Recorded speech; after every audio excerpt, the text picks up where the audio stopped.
Every time Pride Month rolls round, or a Pride March is held, you get the same kind of responses. Why do we still need Pride? When's straight Pride? Why do you have to shove it down my face? Why is Pride still important?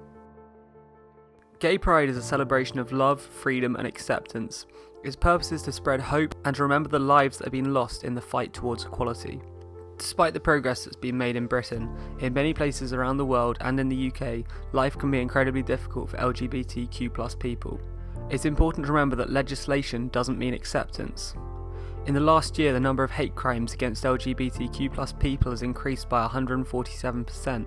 It's clear that while there's been legislative progress, LGBTQ+ people still aren't fully accepted in the UK. 40% of people in the UK think being homosexual is unnatural. 1 in 6 lesbian, gay and bisexual people have experienced hate crimes over the last 3 years. 38% of trans people have experienced physical intimidation. 45% of LGBT pupils have been bullied at school for being LGBT. Any argument that Pride is unnecessary because we've already reached equality is clearly false.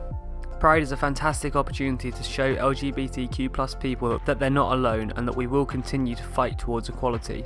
In the last couple of years, I've been verbally attacked for my sexuality on a few different occasions, and I'm clearly lucky to have not had it any worse.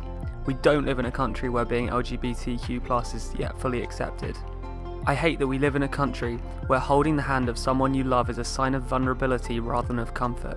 I'm so jealous that for straight people, holding your partner's hand can be a reassuring thing. When I hold my boyfriend's hand, I don't feel more safe. I feel like I could be putting myself in danger. Pride is a safe space where I do finally feel more comfortable doing that. Another common criticism is that Pride shoves people's sexuality down your throat. Well, I'm sorry, I forgot how restrained straight people normally are for the rest of the year with their sexuality. So when someone next asks you why people still make a fuss about Pride, remind them there are 74 countries where being gay is illegal and 13 where it's punishable by death. Point out that the word gay is still synonymous with bad. Say that a quarter of homeless young people in the UK are LGBT, meaning LGBT youth are more than 5 times as likely to get kicked out of their homes. Point out that almost half of trans people have attempted suicide, and that 80% have self-harmed. Talk to them about the horrific gay conversion practices. Remind them of the atrocity that happened in Orlando. In the face of this, we cannot allow ourselves to grow complacent. We have to continue the fight. We have to continue demonstrating our pride. Also, for all the homophobes who are asking where straight pride is, you don't need it.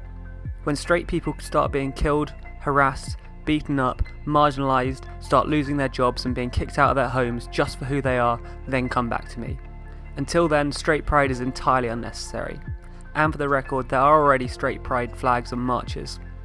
In fact, there isn't even just one straight pride flag. There's 6 pretty damn ugly straight pride flags, so we should be the ones crying out over the injustice.